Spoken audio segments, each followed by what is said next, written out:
With us in the studios to discuss the issues on coronavirus, travel restrictions, and other matters arising. Let's welcome once again to our studios Dr. Osage Hanire, is the Honorable Minister of Health. Minister, a pleasure to have you with us on Good Morning Nigeria. Good morning. Thank you. Also here in the studios is Dr. Femi Babalola, his President, Guild of Medical Directors, and also the Chief Medical Director of Richard Eye Clinic here in Abuja. A pleasure to have you with us on the program. Thank you very much indeed. Okay. And also seated with us is Abimbola Silva, Member Guild of Medical Doctors and Family Health Practitioners, Toro Ben Medical Center. It's a pleasure to have you join us. I hope I got that right. You got it wrong. Let's also welcome Christopher Otabo, Consultant Orthopedic Surgeon. Thanks for joining us. Thank you for having me. Pleasure. Thank you.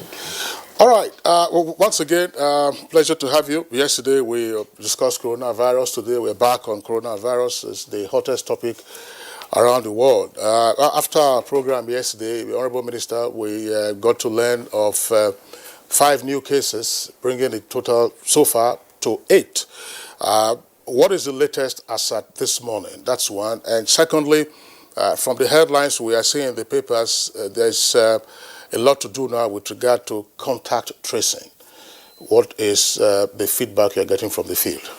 Well, the contact tracing is going on. That means identifying all those who have been in contact with the suspect cases, or rather with the confirmed cases, and trying to find out where all they have been to. Put them under self-isolation and take samples for testing as the need arises. We have to be very careful to how we use our test kits because we don't have unlimited supply. As at this morning, I'm awaiting briefing because there are tests going on. Each test that is done has to be revalidated before you announce it. You have to confirm it. And by maybe in an hour or 2, I will know what has happened overnight. But I know that tests are being done as we speak. It would appear, I mean, in the, shall we say, early stages of Nigeria recording its own index case, that this tended to have been confined to the Lagos area. And now there's a report coming out of Katsina, somewhere in Dusima, of a Nigerian who had been to Malaysia. There's also a report from Kano. What else do we know about the suspicion of any of these cases in the northern part of the country? Well, there's a lot of anxiety about the coronavirus. So people who notice someone who's traveled a bit and who has a few symptoms like cough, catarrh, fever, immediately point him out. Even before Katsina, we had people who have been pointed out in Jos, in Plateau State, in Enugu. So virtually everywhere, people are being brought for testing, as it were. Even in Abuja right now, there are some undergoing testing. But not all of them really fit the case definition. Nevertheless, if the reasons are there, we do a testing to confirm or not. The case in Katsina is not confirmed. We're waiting for results. And in Enugu, the case there was negative. And so we follow that pattern of testing and confirming or not confirming. Okay, we have the youngest now affected by the coronavirus. What is the situation of the child? Well, they're in treatment. The mother and child came in from the United States. The baby was born there. And the routine tests have shown that they are positive to test. Treatment is going on at the infectious disease hospital. There is nothing new from that angle. Okay. Of course, the contact tracing is going on. Who received the lady at the airport and where they all went to, and the connections they have had since they arrived. How successful so far? It's very intensive. We have had to send 2 vehicles to support Lagos area. You asked just now why Lagos is so intensive. It's because it's the international airport, the highest volume of air traffic into the country. So most people who are coming into this country from various places come through this airport. And that's why our focus has been on entry points at the airways, at the airports. Honorable Minister, tell us something. I mean, again, this is in terms of public enlightenment. We do get reports that, okay, persons who have coronavirus, some of them do get to be treated, and after some weeks, a couple of weeks, it is said, maybe 2-3 weeks, they recover. and then they get discharged. But it would appear that the index case in Lagos, that's the Italian gentleman, is still in isolation undergoing treatment. His case would appear to have now dragged on for well over 2 weeks, because up till last night I was watching the Lagos State Commissioner for Health, and he said the gentleman still had not been discharged. What do we know about his case now? Well, he's negative now. He's ready for discharge, actually. It was reported to me yesterday that it's tested negative. What you do is you continue measuring the viral load and seeing how effective or infectious it can be. So his own took a little bit longer, but he's negative now. Yeah. Okay, although Nigeria has been trying, there's experts have been saying that we should enhance our capacity to detect, isolate, and track all patient contacts and effectively enable to curb the disease. Our centers are there. We're getting more new centers. How effective are these centers to be able to curb the spread of coronavirus in this country? Are you talking about the testing centers? Yes, the testing centers. The testing centers only do tests. You send them a sample, they do the test and give you the result. In some cases, they work day and night. Will we be in any moment in time, maybe in the near future, be told to go for tests even if you've not been, affected by it or infected by it? No, that's not. The test is quite expensive, I will tell you that, because the reagents are not easy to come by, particularly with the mop-up going on from wealthy countries around the world now buying up reagents from everywhere. So we are trying to also increase our stock. So we do calculated testing. There must be a reason. We must have a good reason. First, you must have traveled out within the last 14 or 16 days, and then you must have signs and symptoms that are suggestive. So the test will be done. So if you have been inside your house or inside town for the last 6 months, you are not a likely case, except again you have had contact with a person who has been outside the country. So there are questions you ask before you expend your test materials. Okay, Honorable Minister, we'll pause you. Let's bring in your fellow doctor colleagues, who are here with us in the studios. First, Dr. Femi Babalola, who is President Guild of Medical Directors. We say the federal government has now taken the decisive step of shutting flights and travelers from 13 heavily impacted countries. These are countries defined as those where you have at least 1,000 cases and above. What's your reaction to this move by the federal government? Yeah, I think it's a step in the right direction. As a matter of fact, before the federal government took that step, you may have noticed that both the National Medical Association and the Guild of Medical Directors, we had put out statements to the effect that we felt that this was a step that was necessary to be taken by the federal government. And I think, of course, that the federal government also saw that the need to take that step, which has now been taken. And we feel that that is probably very necessary, because now that we have sort of closed the borders to all these countries with hyper-endemic disease, we can then concentrate on the cases that we have identified in country and do the case tracing as is necessary, and of course also maximize the little resources we have in terms of testing kit and all that. Okay, thank you. We'll now come to Abimbola Silva. Let me talk to the lady now. It's supposed to be ladies first, actually. We're getting hit. 8 cases already.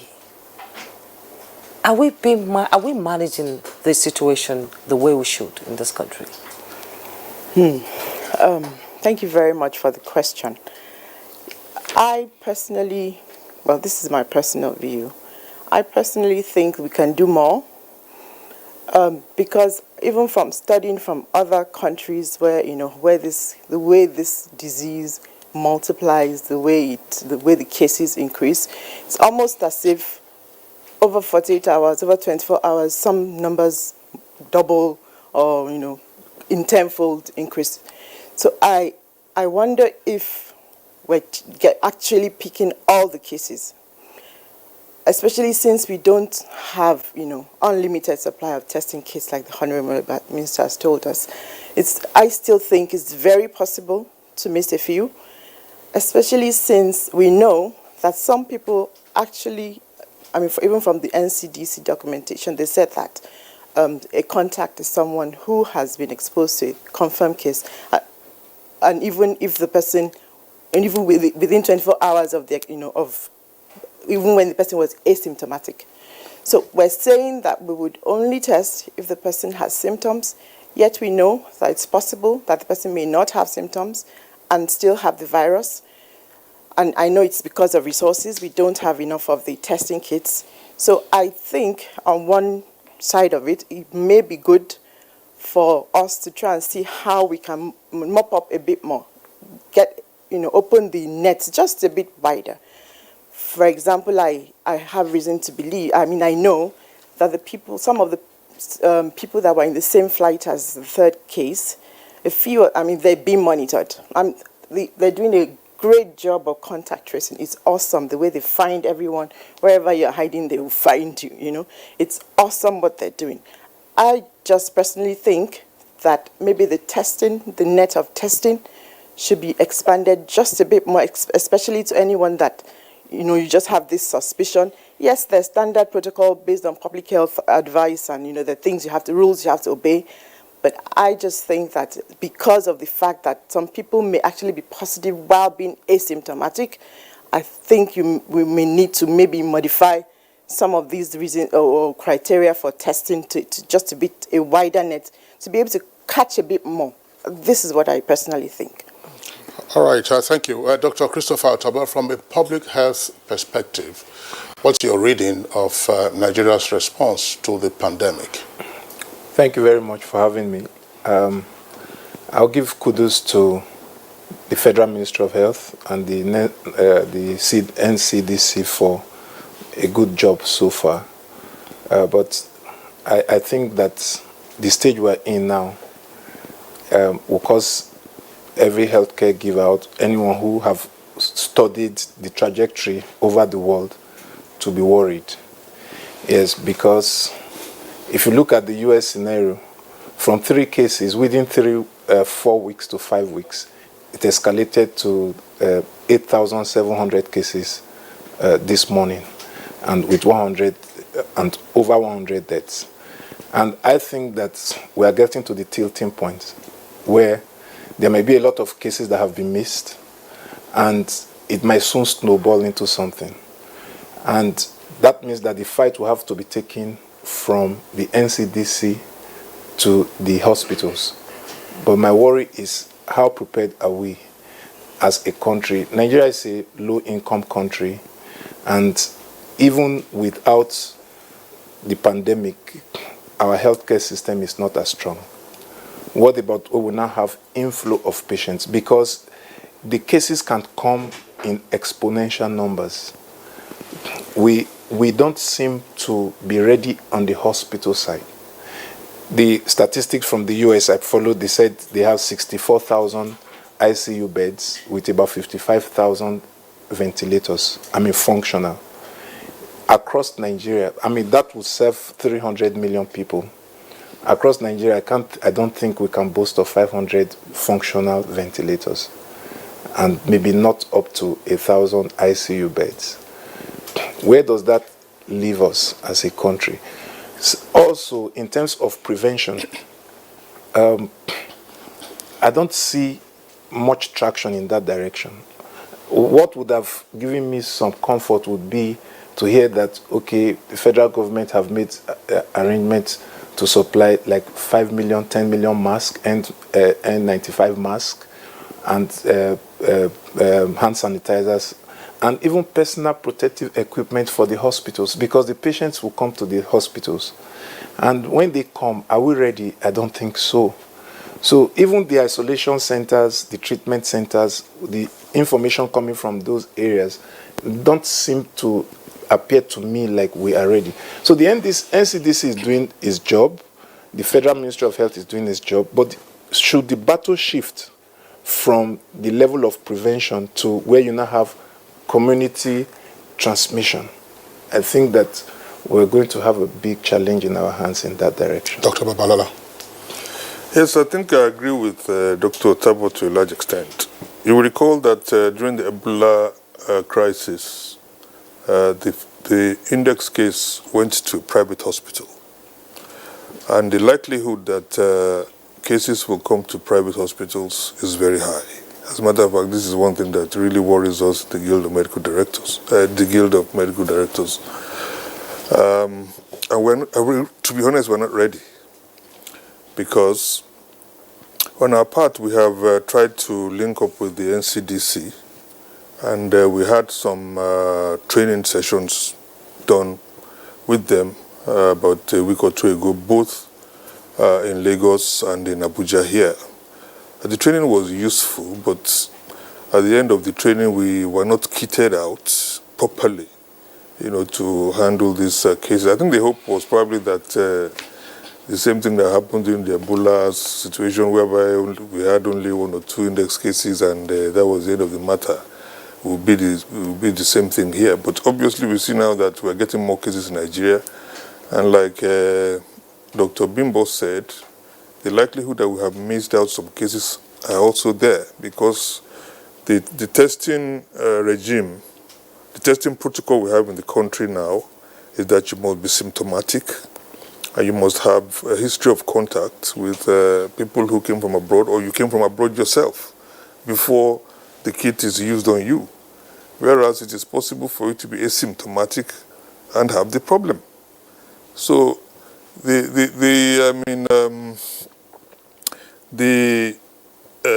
loose area in our protocol in the country at the moment is that our testing criteria is too strict, and we need to broaden it. And then secondly, I think that maybe federal government should also take cognizance of the fact that 60 to 70% of healthcare in this country takes care in private hospitals. And I believe it's good that the Honorable Minister is here. I believe that some move should be made to properly kitting out some hospitals, private hospitals, spread out across the country. Maybe in Abuja, take about 5, 6 private hospitals, kit them out properly, give them PPE, personal protective gear, make sure they have a properly set up isolation unit and all that. And then the processes that are involved, even when you have a suspicious case, are not clear at the moment. They need to be further clarified. For instance, if a suspicious case turns up in one of the private hospitals, the protocols as to what to do, where to refer, how to collect samples, where to send the samples, all these things are not too clearly defined at the moment, and they need to be. Minister, can you I respond think it's to that? important to explain the strategy, because we are working according to the strategy. We have public health experts, we have epidemiologists, and we have studied scenario. We know the weaknesses of our country. So from day one, we are focused on prevention, early detection. And risk assessment tells us that we are likely to have any case coming through an airport. So we've strengthened the first line of defense. That is, we were one of the first countries to start real full screening of incoming passengers, taking travel history, and we know which countries we visited in the previous 14 days. And we had a case of someone who came in from China, and they had to be tracked down. So we have done that very diligently. If you imagine that one patient comes in with coronavirus, imagine that he infects 15 others, imagine, in a day, and he is not detected. And those 15 infect 15 others in a day, and they are not detected. And then again, it goes on like that until the 3rd or 4th generation is detected. Then you can see why the numbers expand. Now, the index case that came in, the Italian man, immediately was discovered. Within 48 hours, we had the diagnosis. We had him already in an IDH. All the contacts were traced, and it ended with that one. Fast action, very quick. I commended the Lagos team, and I commended the Center for Disease Control for that. And the WHO also commended that.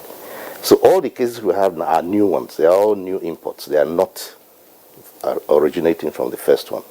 And that's the situation that every country faces. You have several imports, and there are reports going on now that even China is getting re-imports. And it's a nightmare, because the re-imports come in with no symptoms, And if you want to test all people coming in, like some countries have had, South Korea, for example, found that testing everybody will not work. Even the United States tried that too.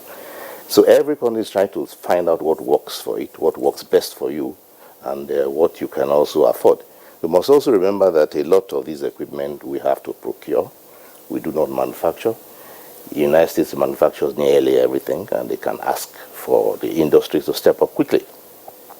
We have to go and procure. And we are doing that, trying to imagine what we need most urgently, and what we need to get very quickly. That is why, again, banning all flights can have a little problem in that if you are not able to bring in the things you need, you might have a little constraint.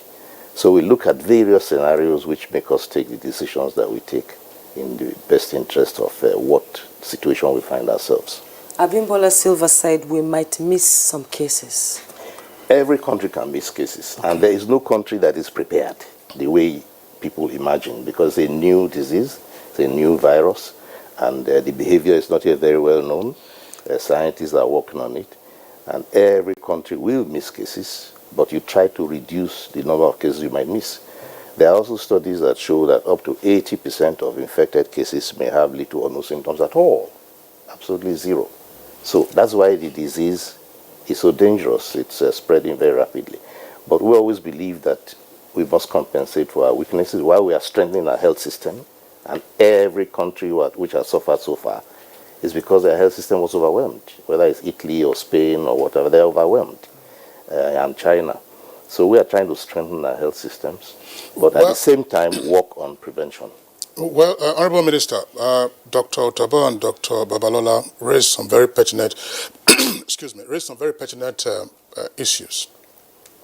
First, give kudos to the Federal Ministry of Health, some state ministries of health, as well as, of course, the NCDC for the measures that they have taken so far. But the NCDC is not a hospital. The Federal Ministry of Health, per se, is not a hospital. And if the preventive measures get breached in some cases, then the patients would most likely end up with them. You know, they are all private sector practitioners because people patronize private healthcare facilities, plus, of course, government healthcare facilities. And that's why they are raising some of these concerns they have raised. And I would like you to address those concerns. I mean, Dr. Babalola was talking about testing criteria being too strict, and then also not private healthcare givers not knowing the protocols to adopt or to follow. Well, in the first place, meetings have been held with private practitioners, and the main message is recognize the have an index of suspicion. And we commended the doctor in Abuja who saw the index case that came in here. He looked, I believe he did a malaria test. He wasn't convinced, so immediately he referred the patient. Now, we warn all private practitioners, if you don't have the facilities to manage a case that you suspect, send them on. Don't hold on to. The longer you hold on to that patient, the greater the problem will be. So if you send them on immediately, as the doctor did in Abuja, you can have very good results. It helped us very much to be able to limit the time frame within which that index person could have infected more people. So that helps us, and the message again to private practitioners, once you are not sure, refer. You might not have the facilities to treat. We know that most patients who need medical attention go to a private hospital. If you are suspicious, send that patient on. That's the best you can do. There's a call number that has been disseminated many times, 0800 970000. Can you take that again? 0800 970000. It's relatively simple. Yes. So it's a number you call and you get help. It has been, and I use this opportunity to disseminate it again. The number you call, you tell you exactly what to do. So I believe that the guild should also spread it among themselves. Don't try to hold on to a person too long if you are not sure. And they immediately call that number. They will tell you what to do. In fact, they will send a team to take a swab. And that is what they do. That's what happened in Lagos. The team comes to you, they take a swab, do a test, and then if the patient is positive, they come and pick him up from you. I'm sorry, Juma, I was just going to say, because yesterday again, I mean, we dwelt on this. The metaphor of war is being used to describe the response by various countries to the coronavirus pandemic. And part of the comments made by Dr. Tabo and Babalola and indeed Abimbola refer to the fact that, okay, fine, you are having the preventive measures. Again, I would like to repeat this. You are having the preventive measures. Suppose there are breaches of those preventive measures and people slip into the larger population. They are asking, for instance, say, look, on their own, they could support public health facilities by having, one, the protective gear in the first instance, and then by having select hospitals that will serve as isolation centers. I'm sure you've read about what was alleged to be the scandalous state in which the woman who was suspected to have coronavirus was kept, in some dungeon somewhere in Enugu, which the daughter claims probably aggravated her underlying circumstances. So they are calling for collaboration. Have some select centers. It doesn't have to be the federal government. State governments could also take that. What's your reaction to this, Honorable Minister? My reaction is that even before the index case came in, we were already looking at isolation centers. I personally visited Lagos to check out the isolation center there. I visited Kano, checked out the isolation center. And I visited Gwagwalada, where the isolation center is a standard one, was under construction. It started before this case came up. And that is a model we are going to use to replicate isolation centers all over the country. But it takes time to get this working. So we have Plan B, which means that we are using certain wards and certain wards of hospitals. And working with certain teaching hospitals to make rooms available in case there's an emergency or a spillover. Okay, Honorable Minister and our guest, we have a report on the isolation centers and the numbers. I think we'll play it right now. When we return, the conversation continues.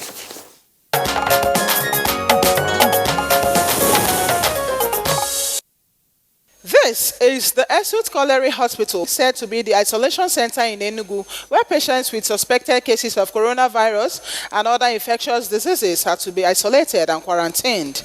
When NTA News crew visited the said isolation facility, they were denied access into the center, and efforts made to get the officials of the hospital to speak did not yield positive results. However, it was gathered from the letter making the rounds in the social media, purportedly written by the daughter of the woman suspected of the COVID-19 in Enugu, that upon her return to Nigeria from her visit to UK on Wednesday, 11th of March 2020, she exhibited some symptoms of the coronavirus and was taken to the hospital on the 13th of March, while her blood samples were collected on Saturday, 14th, and proved negative on the 15th of March. The good news is that the sample came back from the Rural Specialist Hospital at the late hours of Sunday, and as it were, the result turned out to be negative. So the state at large, the Emergency Operations Center, the Ministry of Health, and the government of Enugu State are very, very happy with that development. But again, it has set a pace, at least to test the preparedness of the state, which we've seen that is very, very, very optimal.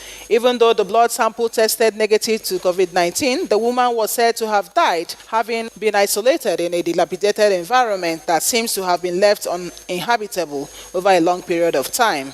When NTA News crew put a call across to the Enugu State Commissioner for Information, as well as the Permanent Secretary, State Ministry of Health, they said the state government has summoned the management of the hospital to find out what actually happened and would brief the press on the outcome of the meeting.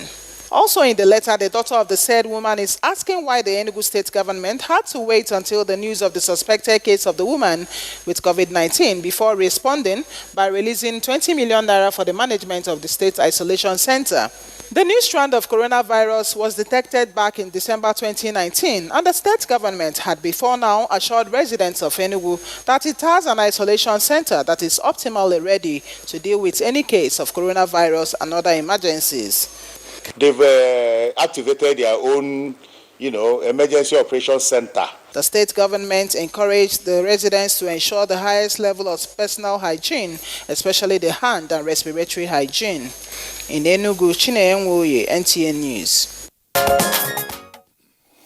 So much concentration, as you can see from this report, on Abuja and Lagos. What is this level of synergy between the Ministry of Health Federal Ministry of Health and the State Government Ministry of Health? We work very well with the state governments. We pass messages on. As I told you just now, I visited Kano Isolation Center. I went to look in there, and I've seen the one in Gwagwalada. That is even before the index case came in.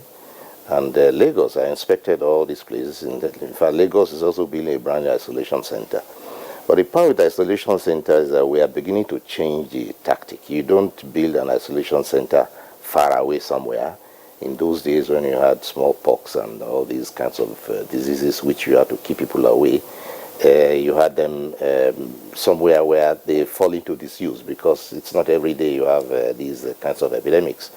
Now we're looking at, like you have in Enugu, in Gwagwalada, the isolation center in a teaching hospital. It can be, in fact, used for anything else, but the day you need it, you vacate it and then prepare it for use.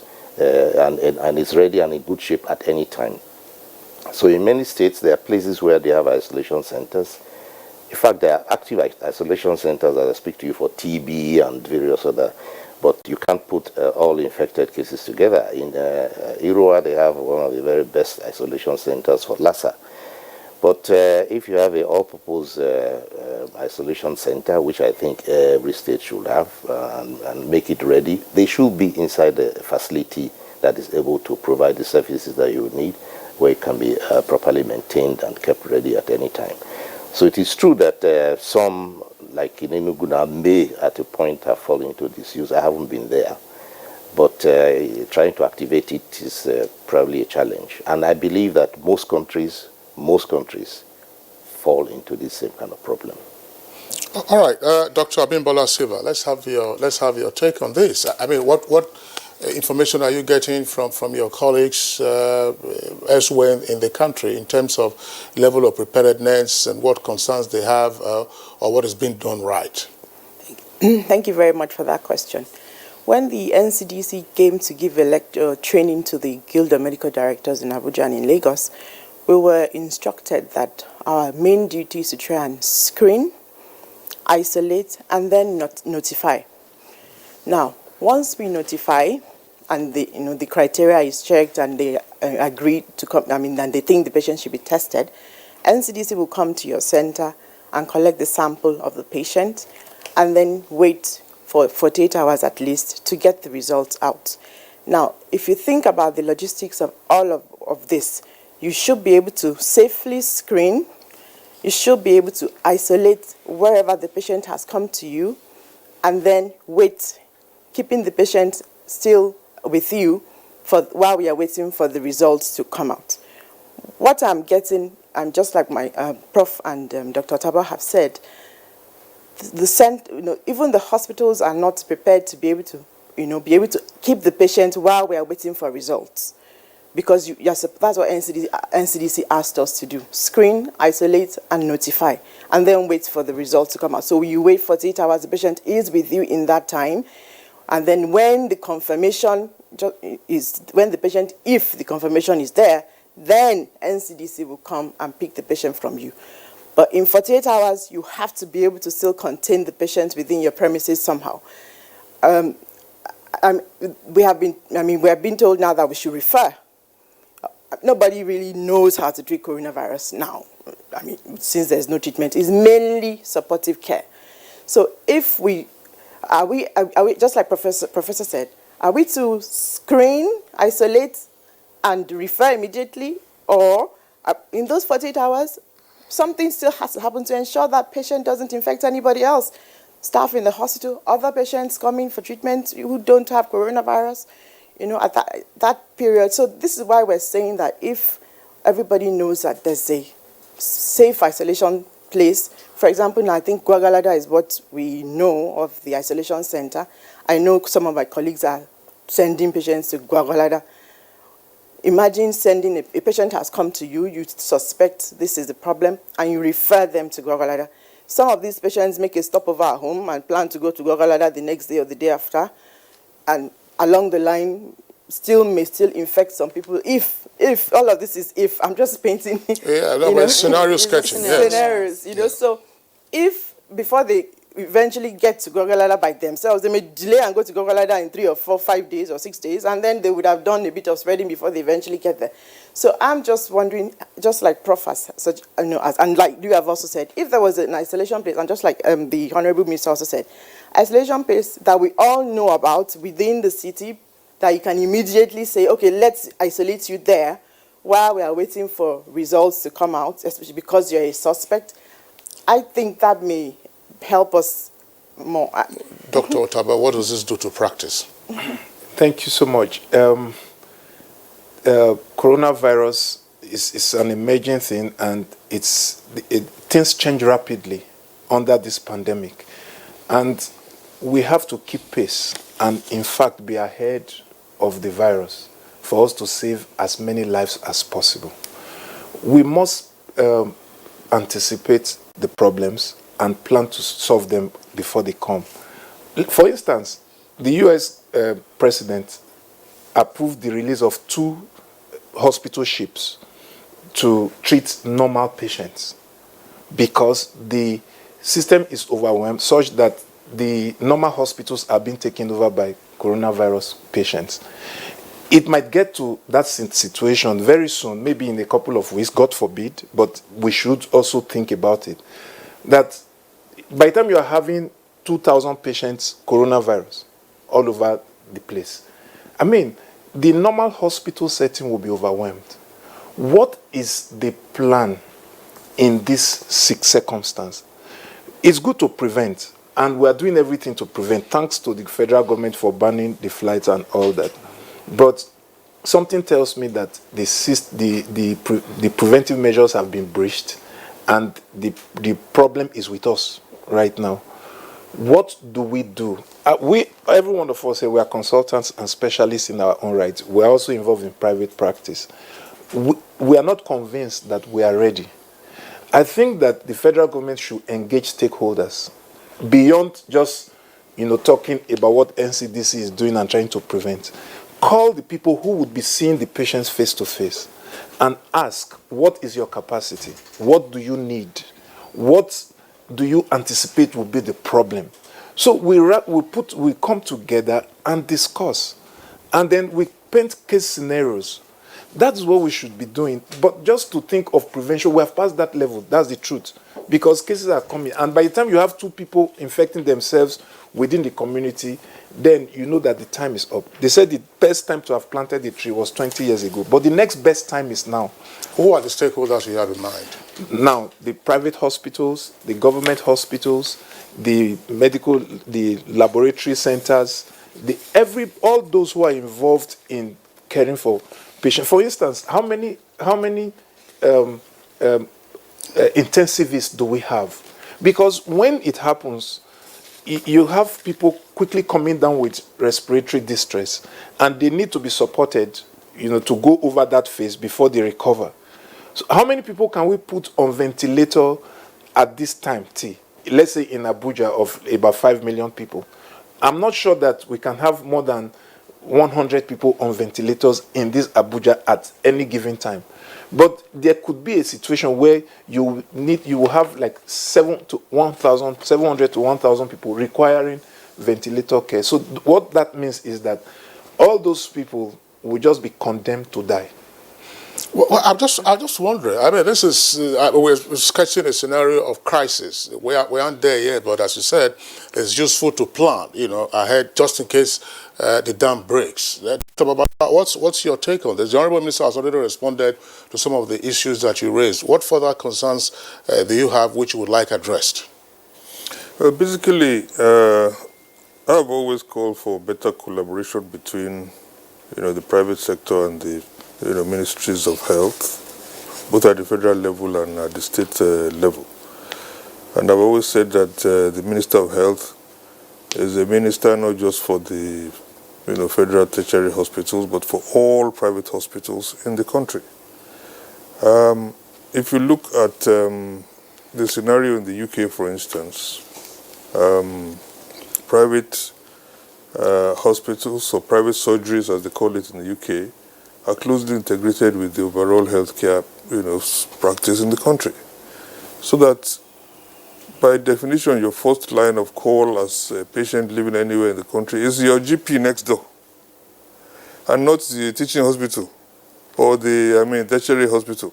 The tertiary hospitals take cases from you only when you cannot cope, and this is what we are, agitating for in the country as well. I believe that this coronavirus issue has just further highlighted the need for better collaboration. We have been calling for meetings with the Federal Minister of Health, but he has been a bit busy. I hope that he will eventually find time to meet with the private hospitals. But just like Dr. Otabo is saying, unless we have that synergy, we're not going to be able to cope with this problem. Like I said, the likelihood that the cases will come to a private hospital are much higher than doing to a teaching hospital. The cases will come to us first. We don't have information. We don't have all these things that we need to cope with this situation. Just the reason why I brought Dr. Bimbo to be with us today is because she was the person who organized our meeting with the NCDC. She was the one who pushed for it, for us to have those meetings. And I also, incidentally, one of the NCDC people is a member of my church, and I, impressed on her that there was a need for you to train, private practitioners, both in Abuja and Lagos, before that meeting held. And as far as we are concerned in the Guild of Medical Directors, Bimbo that you are seeing there is our expert. She's the one who knows. She's the one who has collaborated with the NCDC, and you can hear what she's saying. The scenario that they give her is that patients come, they are isolated, so we have to have the means to isolate in our facilities. And what I'm trying to say here is that not every hospital can develop that capacity to build isolation centers. You understand? Because the capacity of private hospitals varies. Some are stronger than others. And this is why I was saying that, okay, let us look for some hospitals, maybe on the advice of the Guild of Medical Directors, that will say, okay, these hospitals have the capacity to build or to construct isolation centers, either by themselves or with aid from the federal government, And then the Minister of Health knows that, okay, apart from Gwagwalada, there are some other hospitals, within the city, to which if Dr. Otabo sees a case in his hospital, for instance, he can say, okay, I'm suspecting that this patient has COVID-19. Let me send to the hospital that is designated to isolate while the testing is being done. The issue of treatment is another thing, of course, and this is where I think the teaching hospitals will then come in, because the ability to teach, to treat, to put on ventilators and so on and so forth may be beyond the capacity of some of the hospitals, so private hospitals, but certainly, the teaching hospitals may be able to build that capacity. Okay. So, no, continue. So this is why I'm thinking that we should begin to think along those lines, so that if it should come to, like Dr. Otabo was saying, if we suddenly have 2,000 cases in Nigeria, we're not going to be able to cope as it is. So, but if all our energies are harnessed, whether they're in the private or in the federal government or state government side, then I think together we can all work together to handle this. I hope, crisis. Dr. Babalala, you're not having an elitist view of this. No, I'm just wondering, before Jumai pops the next question to the Honorable Minister of Health, we keep referring to Abuja and Lagos. Nigeria's population is spread all across.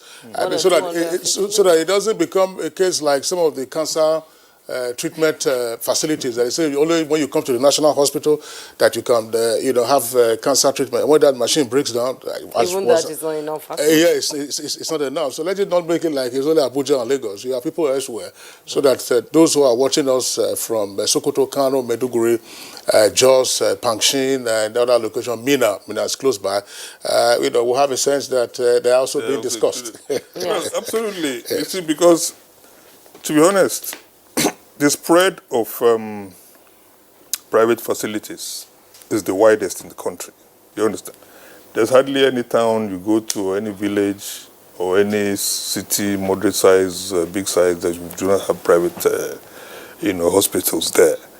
And certainly, this is why I'm saying that once, the private hospitals are engaged at the national level, then we can then disseminate all this information to our members, and we can work with them and see how they can fit in. We can feed them direct information as to, okay, if you do have a suspicious case, maybe in Kotangura or wherever your hospital is, this is what you are supposed to do. Yeah. Because all our members have been trying to, link up with those at the national level and say, what do we do when we have cases? I don't have the answer for them at the moment.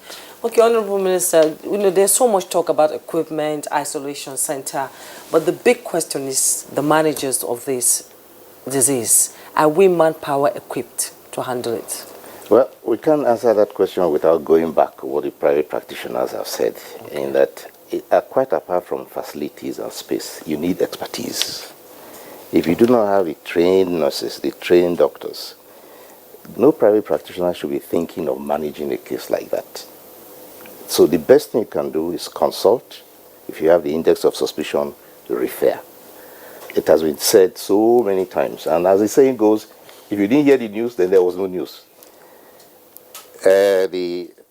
Bimbo just said just now that there was training here in Abuja and Lagos. Those are the two hubs where we really expect and the main airports. Abuja and Lagos, there are other parts of the country. I know, but I've said already that the main, this is an imported problem, and the main airports are Abuja and Lagos. We know very well that it can spread to other areas, but secondarily.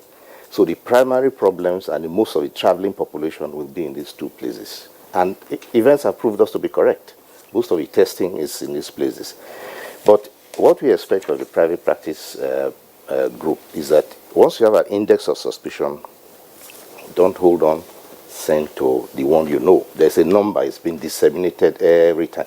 We hold a briefing 3 times a week with the press to keep the public abreast of what's happening, because knowledge is going to be part of what we need to fight this disease, and also fight ignorance and fight misinformation. But as far as equipment is concerned, yes, our first line of defense is prevent. Secondly, detect. And thirdly, handle. We have involved all the teaching hospitals. We have told them, make one ward available at short notice. Be ready to do that. Get all your equipment functional. Secondly, we have received money, which we have had a shopping list. We have sent for equipment. We've ordered things. They have to come from outside the country. We don't manufacture most things. Although we are making hand sanitizers now. An agency under the ministry is making hand sanitizers. So we are trying to prepare on every front. But we must use a strategy, rely on our public health experts. I'm a surgeon, I'm not a public health expert. So I'm on the phone every time with all the public health experts we have who are running, and those with hands-on experience, to see how we tweak the situation, our response to the situation as it arises. It was correct. It's changing all the time. Yeah, I was wondering, just, so that, gentlemen, again, this is something that we often refer to. I mean, the federal government is taking the lead in this. What has the National Council on Health done with respect to cascading this down to the subnational levels? Here we're talking about commissioners for health and what they're doing. We've read 1 or 2 stories of a state government setting up a committee and giving them 10 million, to go and do some things. I don't know. What are you getting from? Every state has an EOC, Emergency Operating Center, which connects with the State Ministry of Health and the State Public Health Department, and they work with them. The case that came in, the index case that came in here, followed up very diligently, tracked all the people who were the aircraft, all the people they had contact with, 19 of them in Lagos, and I think 39 or 40 in Ogun State. That's where he came for his consultancy. Does it include the crew of the ship, of the plane, the pilot, and the crew? No, the plane has gone back to Turkey. But again, what the Public Health Department does is to send the airline and the embassy a notice and say, look, this plane came with someone who had coronavirus. Do the needful. They know what to do. Public health advice system. Disinfect the plane, look after the crew. On our own here, those travelers who left back to other countries were detected and their embassies were informed. But those of them who were here in Nigeria, they were tracked and found. Some of them were in different states, in Edo and so on. They were tracked, they were put under the care of the state public health department and observed for the 14 days that was required. Now, the private practitioner who saw that index case did exactly the right thing, referred him immediately, didn't hold on, didn't say, well, let me try this, let me try that. So, and that one saved the situation. We commended him for that already. And then the result usually comes out within 6 hours, not 48 hours. 6 hours you can get your result. And even if you need to repeat it, you can repeat it in 48 hours.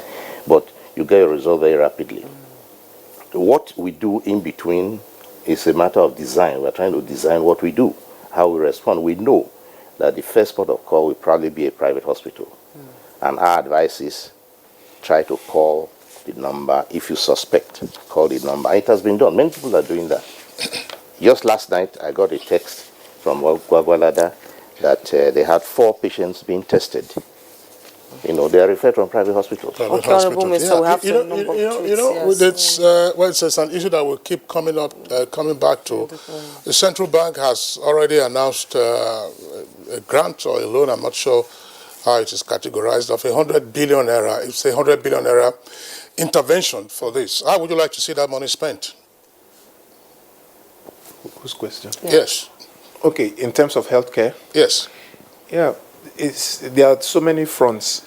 I listened to the CBN governor talk about it. There's the fund is for expansion of private hospital facilities, because whether you like it or not, the private hospital is the cornerstone of healthcare in Nigeria at the moment. The teaching hospitals, they have their role to play, but more patients go to the private hospitals. If we're going to be effective in the treatment, not prevention of coronavirus, the private hospitals will have to be involved in the treatment. Yes, it's not about testing and sending. I beg to disagree with the Honorable Minister a little bit on this, because I know the capacities of the teaching hospitals. Some of them don't even have 2 ventilators. And there are private hospitals who have as many as 6 ventilators and doing big things. This is the collaboration I'm talking about. It's beyond saying send to teaching hospitals. Many of the patients, if they send them to the teaching hospitals, we cannot guarantee what will happen to them because the capacity is not there, as it were. So we need the collaboration on all fronts. So if the CBN is making funds available for this purpose, they are talking about the private hospitals. Private hospitals can acquire more space, build more structures, equip, and then be ready for the battle. So I think that this is the way to go. If it was to the government hospital, I'm sure the CBN governor would not be talking about the grant. It's to the private hospital. They should make the process of getting these funds easy, so that private hospital can acquire the funds and be ready to take on some of the challenges that will come from this pandemic. Okay, thank you so much. We have a number of tweets Nigerians are contributing to the conversation. We'll take it quickly. Omobola Babs tweets, better late than never. The travel restriction from high-risk countries and unofficial purposes is a welcome development. However, government should go beyond advocacy. Those who came into the country in the last 2 weeks and may have likely been exposed to risks should be traced and monitored. All right, we have others, Festus Akimboyewa, Dele Jack Solomon, Mike Kanyakwo, these regulars, Ibrahim Oduaji also has a tweet here. That's Ibrahim Oduaji. Let me read this very quickly. It says, Nigeria needs to shut down other airports with the exception of Abuja and Lagos, and let's have quarantine centers where travelers coming from pandemic countries will be directly quarantined instead of self-isolation. Yes, and we have Steve Bond, 007 Abdullah, and text Sagir Abba Tukur. Generally speaking, I expect the federal government to take drastic measures on COVID-19 since day one by closing its borders for the well-being of Nigerians. Though it is not too late, the federal government must work tirelessly to ensure the safety of all Nigerians. I think that's about the number of tweets we can take now. That's right. All right, yeah. So that's, we'd like to thank you, Cecilia Kuruma and Umar and others for your tweets. We have a second topic, by the way, and so that's why we're having at this time to thank all our guests who have been with us on this conversation. Dr. Abimbola Silva, she's a member of the Guild of Medical Directors. Thank you for being with us on Good Morning Nigeria today. Thank you. We also would like to appreciate Dr. Femi Babalola, who is President, Guild of Medical Directors. Thanks for being on Good Morning Nigeria. Dr. Christopher Otabo, also a member of the Guild of Directors and a consultant orthopedic surgeon. Thanks for being with us on Good Morning Nigeria today. Dr. Osage Anere, also a surgeon, Honorable Minister of Health. Thank you for being with us on Good Morning Nigeria. You have any closing thoughts?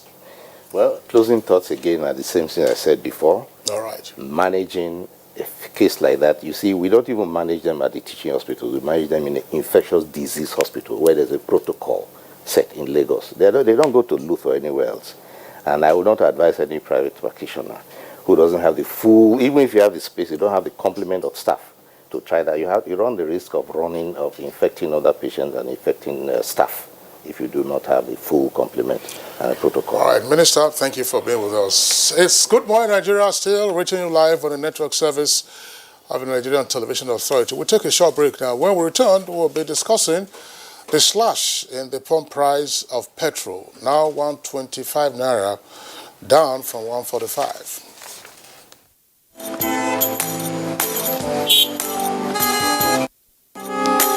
Move now! The red light won't kill you! Move now! To dey disobey traffic law, they cause accidents. Me, I don't talk, say I no go dey do am again, because change begins with me. Cross the other side of the road. I will no longer endanger my life crossing the express. Instead, I will use the bridge because change begins with me. Oga driver, stop this bus now, won't come down. I be one carry me pass where they go. Make I dey stop anyhow for road, they cause traffic wahala and accidents. So I go dey stop for the right bus stop because change begins with me. Change begins with me. This message is brought to you by the National Orientation Agency in conjunction with the Federal Ministry of Information and Culture.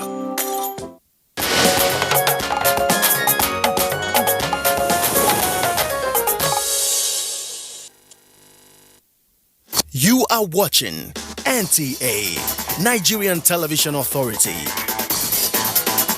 For more information and news updates, visit our website at www.nta.ng,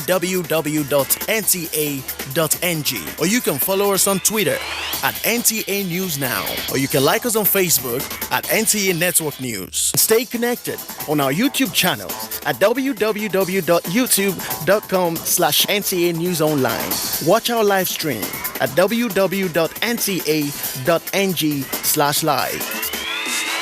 NTA, you can't beat the rich.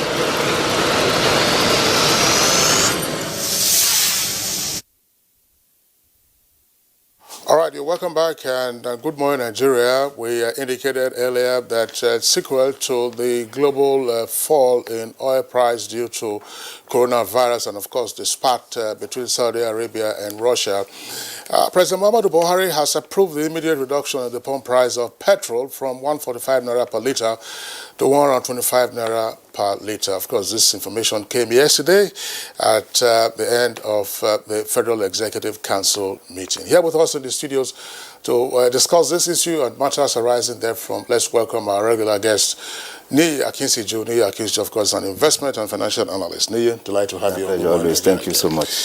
Also here with us in the studios is Amina Mena. She's the Group Chief Operating Officer of MRS Holdings. That's a business in the oil and gas sector.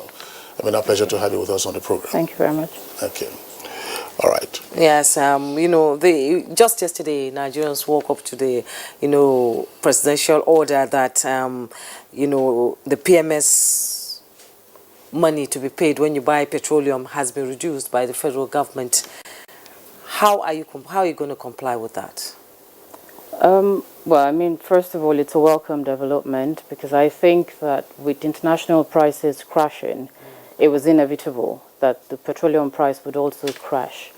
We've been directed and told that the pump price should be adjusted from today, and naturally we will comply. It's not even something that... But I think that people need to understand that there's a process to changing the pump price because it's not the people who are in the stations that can just go and adjust the meters. But all the technicians are out already. We've directed everyone, go out and start to do what you need to do. But we have to send engineers who can go out and make those adjustments as needed. So you will start to see those changes today. And we're going to meet with government later on in the day to understand fully how this implementation will be done and how fast, because I think your colleague mentioned earlier on the program that people already hold stock in their facility, which we had priced at higher prices. But we're not concerned about that right now. Our concern is really ensuring that what government has asked us to do is done. And we know that government is considerate, and I've always kept their word that we'll be able to work out the modalities as to how we cushion whatever losses we may have. All right, thanks a lot, Nii. I think for me it's about opportunity cost, because the government had a choice in the face of projected, of course, dwindling revenue and all that, not to change the price, the pump price of PMS, because really we've had a subsidy regime. What we have in now, of course, is decline in the price of crude oil, reflecting, on landing cost and all that. The government could have said, it's time, since we're going to lose so much from crude oil face value, let us use the extra, that we can save as income for the federation. So by reducing the pump price, it is to say that we are also sacrificing this much for Nigerians. And I think it has to do with creating the comfort regime for Nigerians. It is proactive. In the real sense of it, we've not been hit, by perhaps until yesterday, when these 13 countries were barred from coming in. We have not been hit by the consequences of coronavirus. So I think creating this comfort environment is a way of empowering Nigerian households going forward, because this will reflect in transportation costs, it will reflect in logistics for companies, it will reflect in enhanced demand capacity for households and all that. And I said a 20 naira difference goes a long way, especially when you start multiplying by weeks and months. If you use 10 liters a day of PMS and you are saving like 200 naira, across 10 days, that is 2,000 naira. Across 30 days, that is 6,000 naira. And you can go on and on. And what it does is that you are saving money on PMS to buy things, And of course, as we also look, at possible cases of depression in terms of demand, savings like this, because they are truly savings like this are those elements that will help our demand push, as it were. So I think it's good as we create that comfort regime for Nigerians as a whole. Is it? Let's get this clear. I mean, we're not. The numbers haven't been fully disaggregated, at least from the reports that I have read since the announcement came yesterday. First, with the speculation as to what the actual slash would be. Does this now amount to an end of the subsidy regime or under recovery of costs? Is that what we are seeing? I don't think it's an end to subsidy regime, because what the minister said specifically was modulation, and of course we know who introduced that price modulation. So it's price modulation. You modulate along movement of price of crude oil, the basic product, as it were. So I think all other elements in the pricing templates are constant. The difference would just be the price of crude oil in the international market.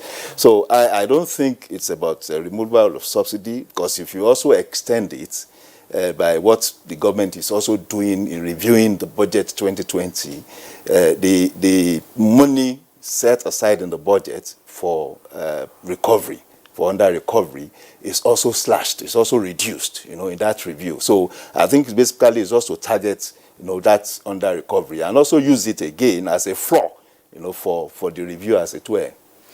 I don't know, you were sounding rather optimistic that transport fares will be slashed, but we know that with respect to transport operators, I'm not saying this to malign you, but we know that there are profiteers all over the place. Yes. It is, it will be difficult for them to reduce their fares, and they will tell you that, the fuel I bought, is 145, that is one, and it goes on and on and on and on, and even if they are going to slash, it will not be by any sufficient margin. Whereas if the price went up to, say, 150 naira this morning, the price would have doubled. Just by 5 naira. Yeah, so why are you optimistic, or what needs to be done? I mean, that's the most pertinent question.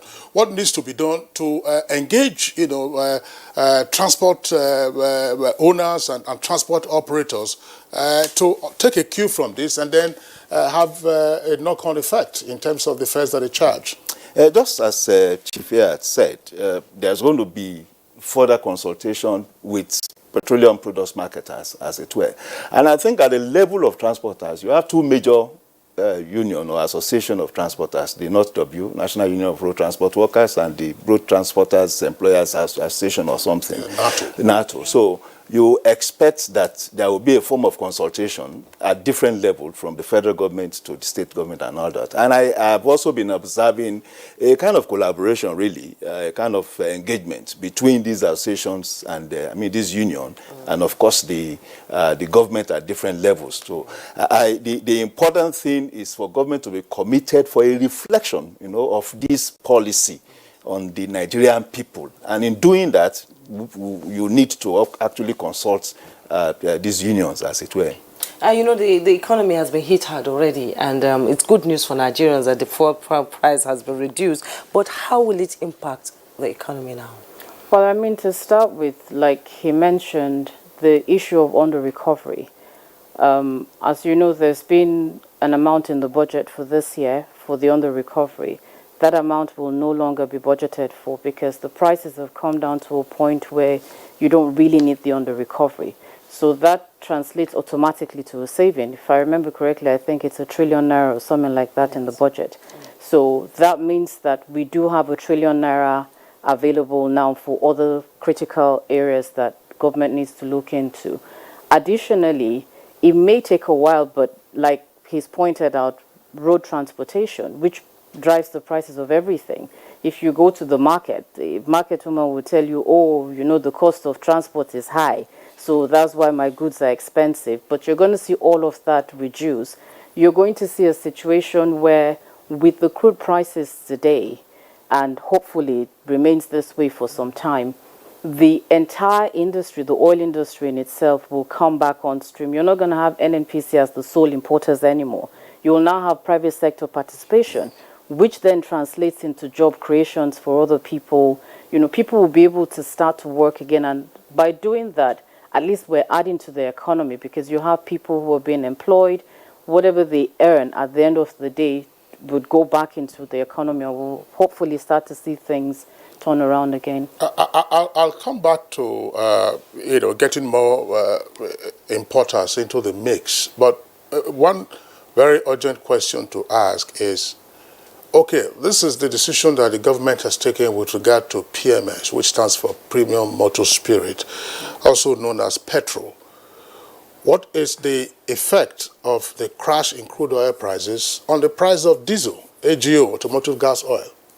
So if you take diesel, for example, because that's fully deregulated, you will find that starting from last week actually, most private depots had reduced their prices because that is a product that is not regulated or there's no under recovery.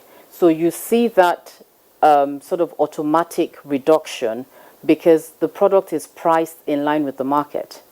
Now with PMS, because it is modulated, there's a level to which you can go. You can't just get up and say, I'm going to go and import. When you look at the template, there are elements in the template that are really controlled by government. So as private sector people, we can't just get up and decide, well, I'm going to import without knowing how I'm going to recover my cost.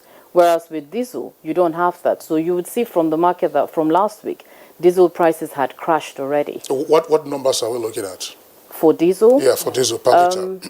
Today, I think diesel is selling in the range, at least ex-depot. I'm not sure what the stations are doing, but ex-depot, you have prices have come down to about 170 naira per litre. Whereas before all of this, we were looking at a range of anywhere between 190 to 200 naira per litre. So you can see that already. And as long as the prices continue to drop, you will continue to see the price drop also. That's good news for business owners, but the announcement yesterday, did it come at a shock to private marketers? To be honest, I mean, personally, I was not shocked. I can't speak for everyone because this is a responsible government, right? And we knew that it was going to come. Government is responsive. Government is considerate. As long as prices drop, you need to see that also translate into the lives of the ordinary man. So if it didn't come yesterday, it probably would have come today, but it was definitely something we were expecting. Well, always a contentious point is, the pricing regime, investors are not confident when there is a cap, when the system is not deregulated. But we have seen this being acted out now with a drop in crude oil prices. Okay, the government has said, look, slash petrol to 125, and there's still a reasonable margin. And you are talking about opportunity for more importers to come. When are we going to see investment in refineries from the private sector? To be honest, I think that's a policy issue, and it's a very delicate issue, so to say. No marketer would say that I'm going to make an investment when I'm not sure of the policies that govern my investment. So you will start to see that when